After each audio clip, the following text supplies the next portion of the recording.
नमस्कार मित्रों, आज के ब्लॉग में मैं पुनः आपके बीच में उपस्थित हुआ हूँ। आज मौसम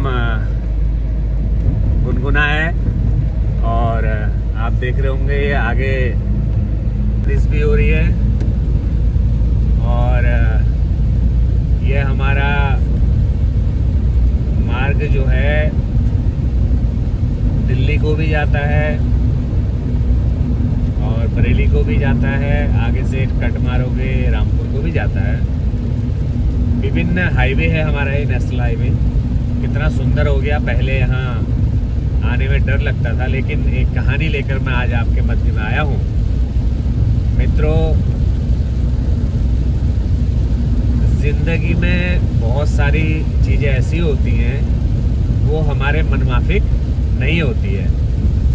इसके लिए मैं 4 दोस्तों की एक कहानी सुनाऊंगा। वो 4 दोस्त थे। उन्होंने कहा कि जिंदगी में हम 40 साल बाद एक होटल पे मिलेंगे और जिस होटल पे वो खाना खाते थे वहीं उनने प्रॉमिस किया था कि भाई साहब, हम जब भी 40 साल बाद यहाँ पे आएंगे तो अपने जीवन की सक्सेस स्टोरी सुनाएंगे, जो भी होगा, लेकिन 40 साल बाद मिलेंगे। 40 साल बाद 3 दोस्त आते हैं, लेकिन एक आता है, 2 आता है, 3 आते हैं, 3 आ जाते हैं। तो तीनों के आने के बाद वहाँ खाना भी लग जाता है, टेबल भी सज जाती है और अब बहुत देर हो गई। जब तीनों के खाने का टाइम होता है तो बहुत देर हो जाती है। वो कहते हैं तीसरा यार हो सकता है बहुत बड़ा आदमी बन गया है, इसलिए वो नहीं आया। तीनों अपनी सक्सेस स्टोरी को सुनाने लगे कि हमने जीवन में ये अचीव कर लिया, वो अचीव कर लिया, मैं बिजनेसमैन हूँ, मैं जॉब में हूँ, मैं ये हूँ, मतलब अपनी अपनी कहानी सुनाने लगे।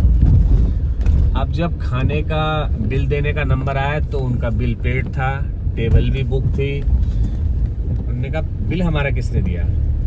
तो खाना खाने के लास्ट में जो रिसेप्शन पे मिला वो वही वेटर था जो उस होटल में काम करता था। तो उन्होंने कहा साहब, मैंने आप लोगों को पहचान लिया, मैं वही वेटर हूँ जिसने ये होटल अब स्वयं खरीद लिया है और मैंने अपना बना लिया है। उन्होंने कहा आप 4 दोस्त थे, तो 4 दोस्तों में आप 3 ही आए हैं, चौथे नहीं आए। तो उन्होंने कहा बिल तो यहाँ पेड है। तो इतने में बाहर से एक गाड़ी आती है, उसमें कलेक्टर साहब आते हैं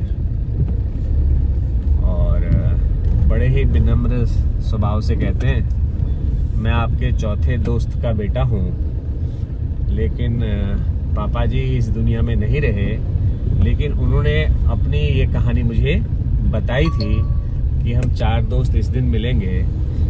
तो वो बहुत बीमार हुए और उसके बाद वो इस दुनिया में नहीं रहे। तो तीनों दोस्तों को बड़ा शौक लगा। उनने कहा हम इतने सक्सेस तो हो गए, लेकिन हम जीवन में सिर्फ सक्सेस के पीछे भागते रहे, लेकिन हमने आपस में मिलना जरूरी नहीं समझा। इस कहानी का सार यह है मित्रों कि जीवन में कितना कमाया कितना नहीं कमाया वो अलग विषय है, लेकिन मिलते जुलते रहना इसलिए जरूरी है। पता नहीं इस दुनिया से कब कौन चला जाए। सक्सेस तो आगे पीछे मिलती रहेगी, लेकिन आपस में हमारा मेलजोल बना रहना चाहिए, एक दूसरे से संपर्क बना रहना चाहिए। और यही इस कहानी का सार है कि हमें आपस में लगातार बैठकर एक दूसरे के दुख सुख को जानना चाहिए। वो 4 दोस्त सक्सेस के पीछे भागे, लेकिन उन्होंने आपस में मिलना जरूरी नहीं समझा। जिस दोस्त को वो अजीज मानते थे उसकी दुनिया से जाने की तक सूचना और बीमार होने की नहीं मिली, क्योंकि चारों अपनी अपनी दुनिया में सक्सेस के पीछे भाग रहे थे। यही इस कहानी का सार है कि हम सब आपस में मिलें। जय हिंद, भारत माता की जय। आपको ये कहानी कैसी लगी कमेंट में जरूर बताइएगा और लाइक और शेयर भी कीजिए।